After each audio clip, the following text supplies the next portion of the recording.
주권을 인정한다는 것은 그 당사자에게 굉장히 중요한 문제입니다. 우리나라가 경험을 해봤지만 국가가 주권이 없으면 그 어떤 것도 할 수가 없습니다. 국가 발전 기대할 수 없고 또 백성들은 종처럼 비참해지죠. 개인도 마찬가지라고 생각합니다. 개인도 주권이 없게 되면 어떤 일을 할 수가 없습니다. 일을 맡겨놓고도 사사건건 참견하고 결정 상황을 바꾸기도 하고 의견을 무시하기도 하고 그러면 그 사람은 허수아비죠. 아무 권한이 없어서 어떤 일을 할 수가 없게 됩니다. 그리고 그 회사에 다니는 것도 고통이죠. 아무 존재감이 없어서 육체적으로 정신적으로 비참해집니다. 그래서 인격이 있는 사람에게는 주권이 중요한 겁니다. 하나님께서 우리를 얼마나 사랑하시는지 우리가 한두 가지로 설명할 수 없어요. 우리를 사랑하시는 그 방법, 모습들을 우리가 한두 가지로는 설명할 수가 없습니다. 그런데 그 중에 첫째로 꼽을 수 있는 것이 주권입니다. 하나님은 우리에게 주권을 주셨습니다. 할렐루야. 그 주권을 주신 것이 문제가 되어서 우리가 타락을 하긴 했지만 그렇다고 주권을 없애고 타락하지 않게 했다면 인간은 인간다운 삶을 살지 못했을 겁니다. 비록 타락해서 많은 고난이 오고 죽음이라는 고통도 있지만 그렇다고 주권과 바꿀 생각은 없습니다. 여러분, 하나님께서 우리 인간에게 주권을 주신 것은 놀라운 일이고 인간에게는 복 중의 복이라는 사실을 믿을 수 있기를 소망합니다. 사람들은 그런 얘기합니다. 권력은 자식하고도 나누지 않는다 그래요. 자식하고도 나누지 않는다고 하는데 하나님은 오직 당신만의 주권을 당신께서 창조하신 피조물인 우리들에게 나누어 주셨습니다. 분명히 주권을 가진 인간은 창조자이신 하나님을 향해서 반항하고 대들 텐데 왜 인간에게 당신의 주권을 하나님은 나누어 주셨을까? 답은 하나입니다. 우리를 너무나 사랑하시기 때문에. 얼마나 사랑하시는지 타락해서 그 주권을 다 상실했음에도 불구하고 하나님은 그 주권을 다시 회복시켜 주시려고 어떻게 하셨어요? 친히 인간의 몸을 입으시고 이 땅에 오셔서 모진 고통, 모진 고문을 다 당하시고 십자가에 죽으시기까지 하셨다는 것. 이것이 오늘 저와 여러분들을 사랑하시는 하나님의 모습이에요. 그렇다면 나는 구체적으로 우리는 이렇게까지 사랑하셔서 주권을 다시 회복시켜 주시고 당신의 자녀로 받아주신 하나님을 의지하고 하나님의 주권을 세워드리는 삶을 살아가고 있을까?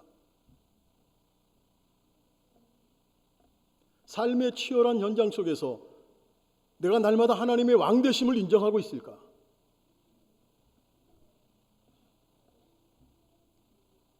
안타깝게도 인간은 자신을 세우는 일에만 골몰해요.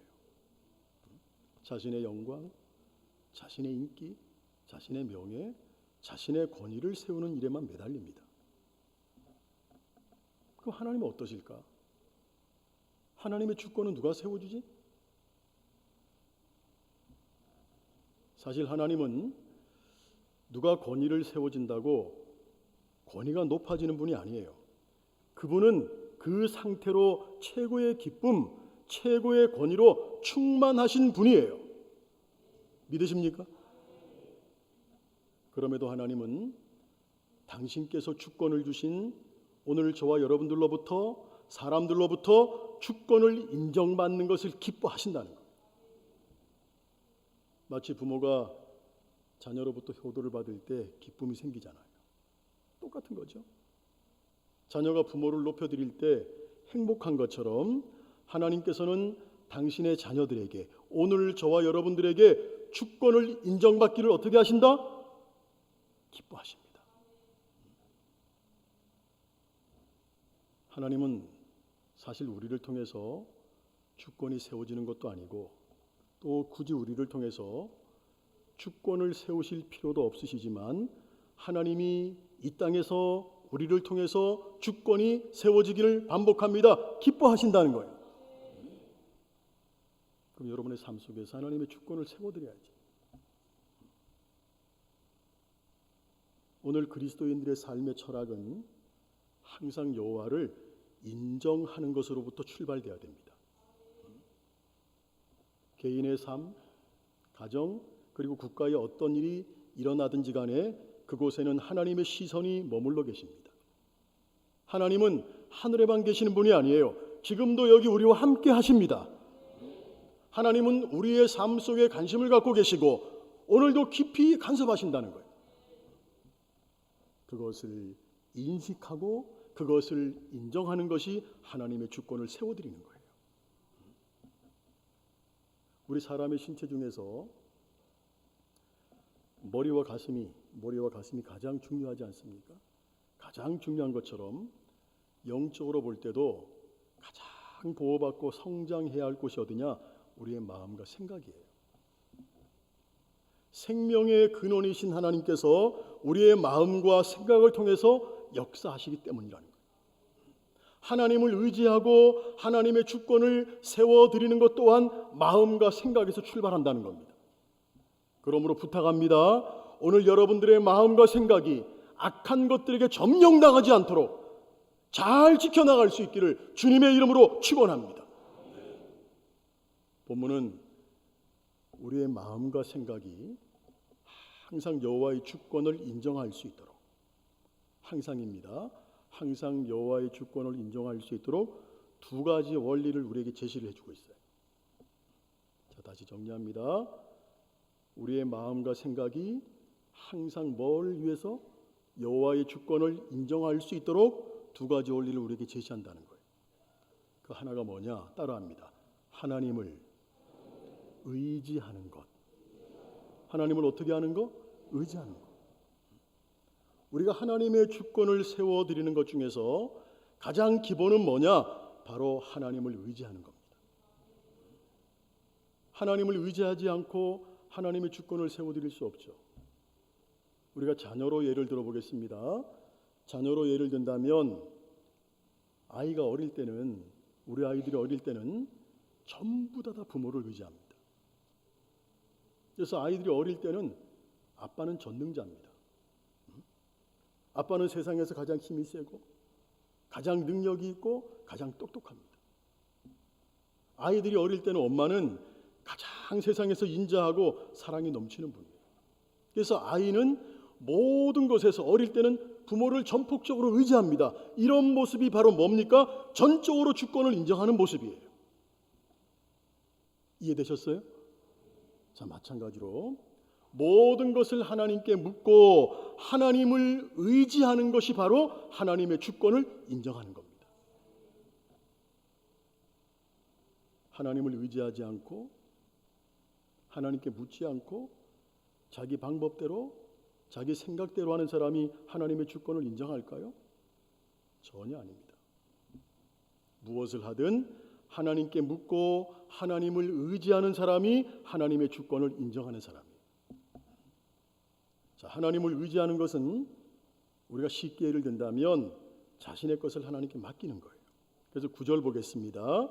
9절에서 너의 제물로 여호와를 공경하라 이렇게 말하고 있고, 잠언 3장은 전체가 따라합니다. 하나님을 의지하라.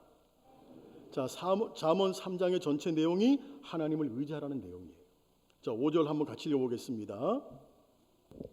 너는 마음을 다하여 여호와를 신뢰하고 내 명철을 의지하지 말라. 6절 보겠습니다. 너는 범사의 그를 인정하라. 그리하면 내 길을 지도하시리라. 아멘. 자, 7절과 9절입니다. 7절 보게 되면 여호와를 경외라는 말이 있고 9절을 보게 되면 여호와를 공경하라는 말씀이 있는데 같은 맥락이에요. 그리고 오늘 본문 26절 우리가 참 좋아하시는 말씀이죠. 26절 한번 같이 읽어봅니다. 시작. 대저 여호와는 내가 의지할 이시니라. 내 발을 지켜 걸리지 않게 하시리라. 저 여호와는 우리가 의지할 분이라는 거예요. 이렇게 3장 전체는 하나님을 어떻게 할 것을 의지할 것을 강조하고 있고 여호와를 의지하는 것이 지혜라고 말씀합니다. 자, 여호와를 의지하는 것이 무엇이다? 지혜. 그런데 9절 보겠습니다. 9절에서 갑자기 내 재물과 내 소산물의 처음 익은 열매로 여호와를 공경하라 말씀합니다. 하나님을 공경하는 것, 다시 말하면 하나님을 영화롭게 하는 것은 재물과 처음 익은 열매를 드림으로써 이루어진다는 거예요. 자, 여러분, 재물이 참 귀한 거죠. 잘 선용을 하면 하나님께 기쁨이 되고 하나님의 영광을 마음껏 드러낼 수 있어요. 근데 재물의 부정적인 면을 보게 되면 시편 52편 보게 되면 재물을 소유한 사람들은 하나님을 의지하지 않고 자기 자신을 의지한다는 거예요. 이게 재물의 부정적인 측면이죠. 또 시편 62편 보게 되면 재물을 마음에 두는 자는 하나님께로부터 멀어진다는 거예요. 이게 재물의 부정적인 측면이에요. 그러므로 여호와께 재물을 드린다는 것은 자신의 명철을 의지하지 않고 여호와를 신뢰함으로 여호와를 의뢰함으로써 하나님을 경외하는 것을 말합니다. 여러분, 소산물의 처음 익은 열매, 이 말은 가장 좋은 것, 가장 소중한 것을 상징하는 말이에요. 그래서 가장 좋은 것을 구별하여 드림으로 창조주와 역사의 주관자가 살아계신 하나님이심을 인정하고 그분을 영화롭게 하는 것. 그러므로 여러분의 가장 소중한 것으로 하나님을 인정하시고 하나님을 영화롭게 하시길 바랍니다. 그 사람이 바로 여호와를 의지하는 사람이라는 거예요. 할렐루야. 또 하나는 순종하는 겁니다. 하나님은 우리가 전적으로 순종하기를 원하세요. 자, 오늘 본문 잠언 3장은 1절부터 순종을 명령하세요. 우리 1절 한번 같이 읽어보겠습니다. 내 아들아, 나의 법을 잊어버리지 말고 내 마음으로 나의 명령을 지키라. 굉장히 강한 명령이에요. 그러니까 형식적으로 순종하지 말고 진심으로 순종하라는 거예요. 그러면 하나님께서 이렇게 강하게 순종을 이렇게 강하게 명령하시는 이유가 뭘까? 그 이유는 명령을 지켜 행하는 것이 하나님의 주권을 인정하는 거예요. 자, 이 말 이해되셨습니까? 명령을 지켜 행하는 것이 뭘 하는 것이다? 하나님의 주권을 인정하는 것이기 때문에. 특히 마음으로부터 하나님의 명령을 지켜 행하는 것이 진심으로 하나님의 주권을 인정하고 세워드리는 거예요. 그러므로 우리는 따라합니다. 진심으로, 마음으로, 할렐루야, 하나님의 명령에 순종하고 하나님을 의지해야 된다는 거예요. 자, 그런데 하나님은 왜 당신께서 창조하신 우리들에게, 피조물들에게 인정받고 싶어 하실까? 왜 하나님은 당신께서 창조한 우리들에게, 저와 여러분들에게, 피조물들에게 당신을 의지하라고 말씀하시는 걸까? 우리가 일반적인 삶을 볼게요. 일반적인 삶 속에서 누군가 나를 의지하고 나에게 늘 도움을 요청하고 나만 바라보고 있다면 얼마나 부담스럽겠어요. 굉장히 피곤한 일이잖아요.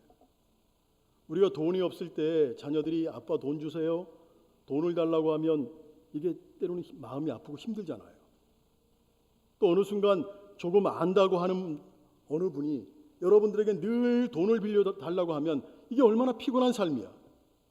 아마 그 사람에게 전화가 오는 거 받고 싶지 않을 거예요. 그런데 하나님은 반대예요. 하나님은 당신께 뭔가를 달라고 하고 당신께 도와달라고 하고 당신을 의지하는 것을 좋아하신다는 거예요. 사람들은 부담스러워하지만 한 사람에게 집중하고 그 사람에게 도와달라고 하고 의지하는 것을 사람들은 부담스러워하지만 하나님은 오히려 좋아하신다는 거예요. 할렐루야. 그 이유가 뭘까? 근본적인 이유는 사랑하시기 때문이에요. 그것도 너무도 사랑하시기 때문에. 그러나 실제적인 이유는 자녀가 잘 되도록 우리에게 복을 주시기 위해서입니다. 자, 그러면 구체적으로 하나님을 의지하면 어떤 유익이 있을까? 이게 또 중요하겠죠. 새벽 예배 나갈 시간입니다. 하나님을 의지하면 어떤 유익이 있을까? 첫째 22절로 23절입니다.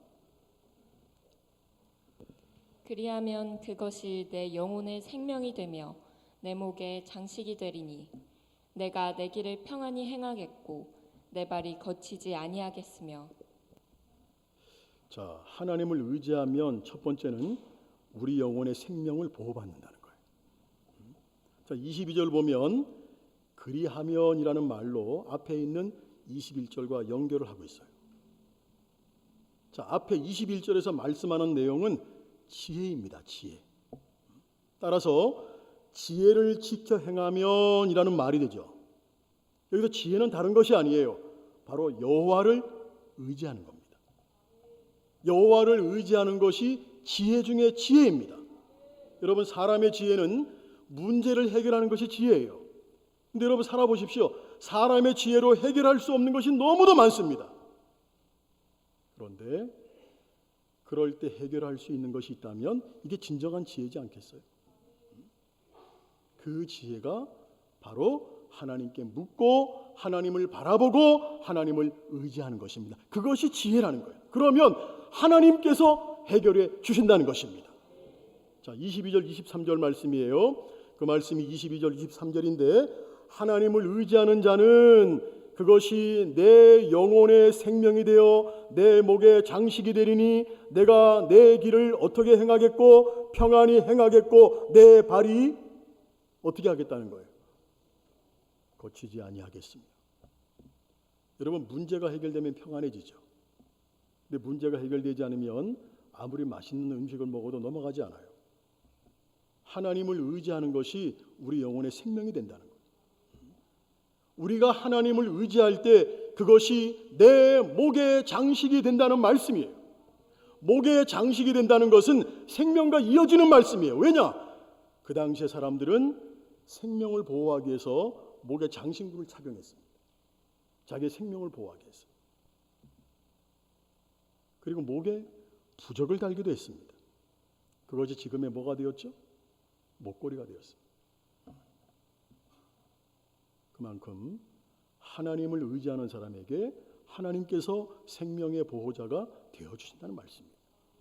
여러분 믿으십시오. 하나님은 당신을 의지하는 자를 책임져 주십니다. 그렇다면 우리는 나를 보호해 주시고 나에게 피난처가 되어 주시고 나를 책임져 주시는 하나님의 왕권, 하나님의 주권을 세워드려야 되지 않겠어요?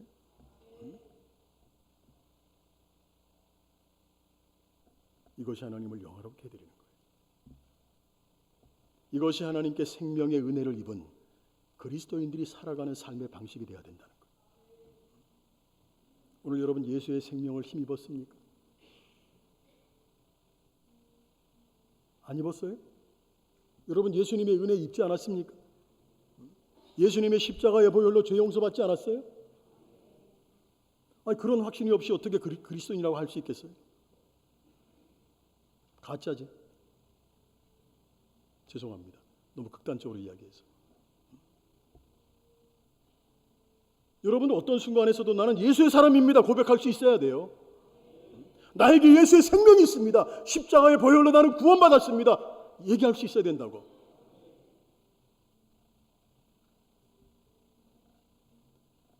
이제 자기 중심적인 생활을 버리십시오. 자기 관심, 자기 집중, 자기 존중, 이기심 버리고 하나님 중심으로 살아갈 수 있기를 축복합니다. 그것이 바로 하나님의 주권을 세워드리고 하나님을 의지하는 삶의 자세예요. 또 하나는 권사님 에어컨 틀어드려도 됩니다. 에어컨 틀어주세요.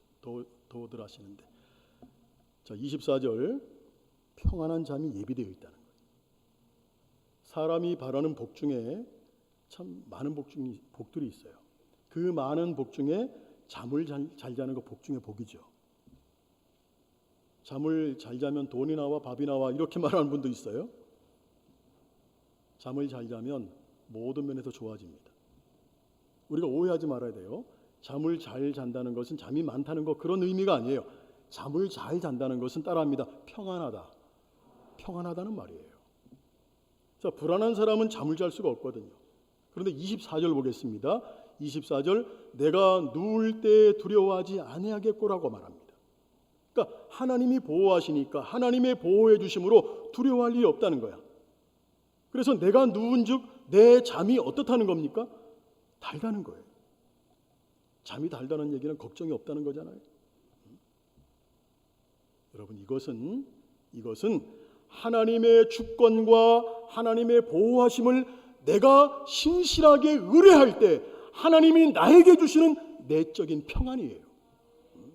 오늘 여러분들에게 이 평안이 있기를 주님의 이름으로 축원합니다.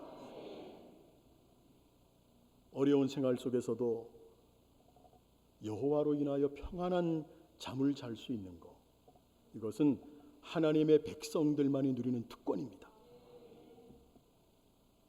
우리는 살아가면서 수많은 일을 당해요. 교통사고를 당하기도 하고, 수많은 재난, 건강을 잃기도 하고, 사업에 실패하기도 하고, 사기를 당하기도 해요. 그래서 불안해. 그러나 하나님은 그런 갑작스러운 일도 두려워하지 말라는 거예요. 왜? 하나님을 의지하는 자는 하나님께서 평안을 주시기 때문에. 오늘 여러분들이 이 땅에서 절망스러운 일을 겪는다 할지라도 살아계신 하나님께 소망을 두고 살아가는 사람들은 미래에 대한 소망이 있다는 거예요. 어떤 상황에서도 평안을 주는 주님을 의지할 수 있기를 축복합니다. 또 하나는 26절이에요. 하나님의 보호하심이 있다는 거죠. 자, 26절 한번 읽어볼게요. 너무 중요한 구절이기 때문에 같이 읽어보겠습니다. 시작. 대저 여호와는 내가 의지할 이시니라. 내 발을 지켜 걸리지 않게 하시리라. 하나님은 자기를 신실하게 의지하는 자를 끝까지 보호하십니다. 자, 하나님은 당신을 의지하는 자를 끝까지 보호하셔. 그렇다면 내 임무가 하나 있어요. 내 임무가. 하나님은 나를 끝까지 보호하셔. 그렇다면 보호받는 나의 임무가 하나 있어. 그게 뭐냐? 끝까지. 여호와는 내가 의지할 이시라. 내 발을 지켜 걸리지 않게 하시리라는 믿음을 지속적으로 가지고 가는 겁니다. 할렐루야. 여기서 의지할 이의 히브리 문자적인 의미는 허리예요. 허리를 뜻해요. 그래서 일부 학자들은 이 구절을 어떻게 해석하느냐? 여호와는 너의 허리가 될 것이다. 이렇게 직역을 해요. 우리 옆에 분한테 한번 얘기해 볼까요? 하나님께서 집사님의 허리가 될 것입니다. 한번 고백해 보세요. 또 고백하시면서 허리가 왜 이렇게 두툼해 이러지 마시고, 그만큼 뭘 강조한 거예요? 의지할 만한 능력자라는 걸 강조한 거예요. 겉으로만 의지하는 것이 아니라 어린 자녀들이 조금 전에 말씀드렸잖아요. 어린 자녀들이 부모를 전능자처럼 의지하듯이 그렇게 의심 없이 살아계신 하나님을 전적으로 신뢰하고 의지해야 되는 거예요. 자녀는 어렸을 때 전적으로 부모 의지해요.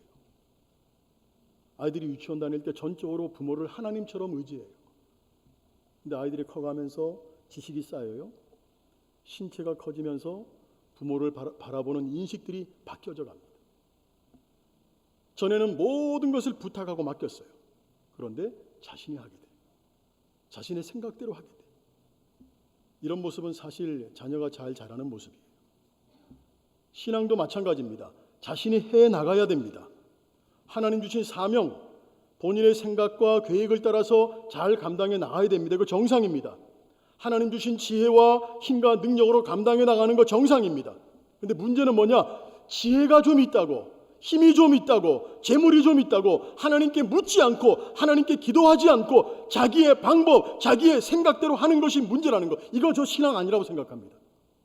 이거 신앙 아닙니다.